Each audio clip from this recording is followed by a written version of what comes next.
Hello everyone. सो मैंने बोला था कि कल मैं आज के लिए बोला था कि आज मैं पोस्ट करूँगी डे 6 से डे 11 तक की स्ट्रैटेजी। और दूसरी चीज़ सबसे बड़ी बात कि जिन लोगों ने मेरे चैनल पे सब्सक्राइब किया उनको बहुत बहुत थैंक यू। और अब मुझे बहुत अच्छा लगा जो लोग इंगेज हुए, कमेंट सेक्शन में भी इंटरेक्शन हुआ, मुझे बहुत अच्छा लगा। सो अगर आप यही एसएससी सीजीएल या एसएससी के कोई भी एग्ज़ाम्स 2026 में आप क्रैक करना चाहते हो तो आप मेरी स्ट्रैटेजी को फॉलो कर सकते हो और सब्सक्राइब कर सकते हो ताकि आपको अपलोड वीडियो डायरेक्टली मिल सके लिंक, ठीक है। So let's start the strategy. सबसे पहले तो मैं बात करूँगी कि मैंने 40 डेज स्ट्रैटेजी, आपने सबसे पहला मेरा वीडियो देखा होगा, फिर आपने सोचा होगा डे 1 डाल ली है, डे 2 डाल ली है, या डे 1 से डे 5 तक की मैंने स्ट्रैटेजी बताई थी पहले। क्यों 5 दिन की बनाई थी? मैं चाहती तो 40 डेज़ स्ट्रैटेजी का वीडियो बनाई थी, 40 डेज़ की स्ट्रैटेजी बता देती, लेकिन नहीं बताया। इस वजह से, क्योंकि एक साथ पूरे 1-2 महीने की स्ट्रैटेजी बना के रख देंगे तो फिर मैं खुद कंसिस्टेंसी मेंटेन करने में एक तो दिक्कत होगी, दूसरी चीज़ घबराहट सबसे पहले हो जाएगी। इतना सारा कैसे करेंगे? उसी में मॉक भी देना है, ये देना, वो देना है। सो मैंने सोचा कि पहले 5 दिन की देते हैं, फिर मॉक देते, मॉक बीच में 2-3 दिन और देंगे और एनालाइज़ करेंगे, फिर रिवीजन रखेंगे फुल, जितना भी 1 हफ्ते का पड़ा है। फिर उसके बाद डे 6 से स्टार्ट करेंगे, डे 6 से डे 11 तक, फिर ये चीज़ें करेंगे। तो इससे क्या होगा, कंसिस्टेंसी मेंटेन होगी, प्लस डे जैसे 5 दिन का टारगेट है तो वो जल्दी कवर अप होता है बजाय 40 दिन के टारगेट से। 40 दिन का रखने से मोटिवेशन तो मिलता है लेकिन वो 1-2 मिनट का रहता है, और कम टारगेट रहता है, छोटा-छोटा रहता है, नहीं एक-एक स्टेप चढ़ो, वो ज़्यादा सही रहता है। इकट्ठा ये सारे स्टेप चढ़ने से दिक्कत आ सकती है। तो मेरी स्ट्रैटेजी ये है, ऐसी है, और हमें लगता है कि ये सही स्ट्रैटेजी है। तो आप अगर डे 6 से फॉलो कर रहे हो इस चीज़ को, या डे 1 से स्टार्ट करना चाह रहे हो, तो आप सब्सक्राइब करो चैनल को, और प्लस कमेंट सेक्शन में बताओ कि आपका डे कैसा जा रहा है, आपने जो स्ट्रैटेजी अप्लाई है तो आपका मॉक एनालाइज करने के बाद क्या हो रहा है, आप भी मुझे शेयर करिए, ठीक है। सो डे 6 की जो स्ट्रैटेजी है, सबसे पहले तो मैं बोलूँगी ये है, जैसे मैथ्स है, कंपाउंड इंटरेस्ट है, ठीक। फिर इंग्लिश में रीडिंग कॉम्प्रहेंशन, जिसके अप्रॉक्स 5 to 6 क्वेश्चन या 4 to 5 क्वेश्चंस रहते ही रहते हैं पेपर में। आप कोई भी पीवाईक्यू उठा के देख लीजिए, आपको रीडिंग कॉम्प्रहेंशन के इतने क्वेश्चंस मिल जाएंगे, ठीक है। ऑर्डर एंड रैंकिंग के क्वेश्चन रीजनिंग में बहुत मिलते हैं, तो रीजनिंग में हम रैंकिंग पढ़ेंगे। फिर जीके में प्रेसिडेंट एंड वाइस प्रेसिडेंट, ठीक है। और पिछला जो जीके का बचा हुआ है डायरेक्टिव प्रिंसिपल, उसको भी मुझे कवर करना है आज ही, ठीक है। सो ये स्ट्रैटेजी है डे 6 की। उसके बाद डे 7 में मैंने, क्योंकि पूरा 1 हफ्ता पूरा हो जाएगा, तो मैंने पूरा डे 6 तक का रिवीजन वो भी मैं अपलोड करूँगी, प्लस मॉक एंड उसका एनालिसिस, क्या हो रहा है, कितने क्वेश्चन रिपीट हो रहे हैं, किस पैटर्न के आ रहे हैं, ये भी मैं आपको बताऊँगी, ठीक है। फिर डे 8 की स्ट्रैटेजी, टाइम एंड वर्क के बहुत क्वेश्चन मिलते हैं, जो कि मेरा बहुत वीक टॉपिक है, मैं सही बता रही हूँ अपना, टू बी ऑनेस्ट।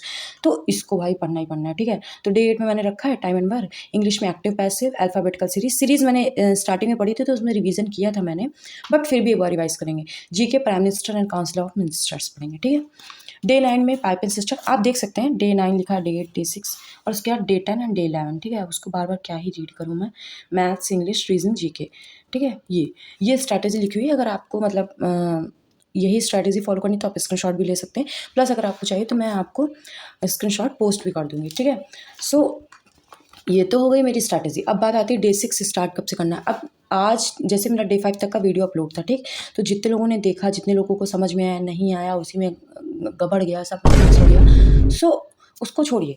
अब अगर हम आज की बात करें तो आज हम पहले मॉक देंगे आज, ठीक। मेरे टोटल 2 मॉक हुए हैं, 2 मॉक मैंने दिए फुल सेक्शन मॉक, ठीक है। फुल इसलिए देते हैं क्योंकि हर सेक्शन में मुझे पता चल पाए कि मेरा वीक सेक्शन क्या है, किस टॉपिक से ज़्यादा क्वेश्चन आ रहे हैं। कई लोगों ने मुझसे पूछा भी था कि आपके मॉक में कितने आ रहे हैं, ठीक है। तो मेरे, अगर मैं बताऊँ तो मेरे 100, 90 टू 100, 80 टू 100, ये इसी में फंस के रह जाता है, ठीक है। मैं ये नहीं कह रही हूँ कि मेरे 150 प्लस आते हैं, 140 प्लस आते हैं तो आप मुझे फॉलो कर लीजिए, आपको भी मैं करा दूंगी, ऐसा कुछ नहीं है। मेरा सीधा सा फंडा ये है, मेरे जितने आ रहे हैं मैं अपने आप में भी इंप्रूवमेंट लाऊं, प्लस जो लोग मुझसे जुड़ना चाह रहे हैं, अगर वो मेरी स्ट्रैटेजी को फॉलो कर रहे हैं, अगर मेरे अंदर बदलाव आ रहा है मेरी स्ट्रैटेजी अपनाने के बाद, तो ऑब्वियस चीज़ है आपके अंदर भी आएगा। तो इसीलिए मैं इसको सही से बताई कि भाई मेरे तो इतने आ रहे हैं, बाकी आपके कितने आ रहे हैं आप कमेंट करिए। और दूसरी चीज़, आप भी इम्प्रूव करने की कोशिश करिए। एक ने मुझसे, तो जैसे कई लोगों ने कमेंट सेक्शन में पूछा भी कि मेरे इतने फिर मैं स्टक हो जाता हूँ, फिर उसके बाद बनाता हूँ तो जो है फिर से इसी तरह अटक जा। I got this. सो ये हो जाता है, ठीक है। तो इसको हम छोड़ने की कोशिश करेंगे कि आप एनालाइज करिए मॉक को, और एनालाइज करने के बाद आप देखिए कि कैसे आपको इंप्रूवमेंट हो रहा है, क्योंकि एनालाइज से ही समझ लीजिए 50 to 60% क्वेश्चंस क्या होते हैं आपके मुट्ठी में होते हैं, क्योंकि आपको पता होता है कि इस टॉपिक से रिपीट होंगे, पैटर्न आपको पता चलता है, टॉपिक पता चलता है, ठीक है।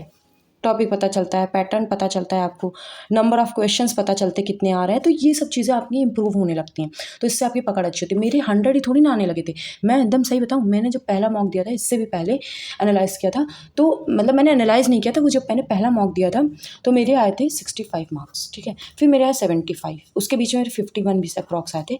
फिर उसके बाद मतलब ये तो मैं मज़े-मज़े में देती थी कि मतलब देखते हैं क्या होता है, मुझे मैं कितने पानी में हूँ ऐसे करके दिया था मैंने। फिर उसके बाद जब मैंने स्टार्ट किया फर्स्ट मॉक अपना सीरियस होके, तो मेरे 75 मार्क्स आए थे, ठीक है? फिर उसके बाद मेरे ऐसे आए थे, मतलब इसी तरह से आ रहे थे।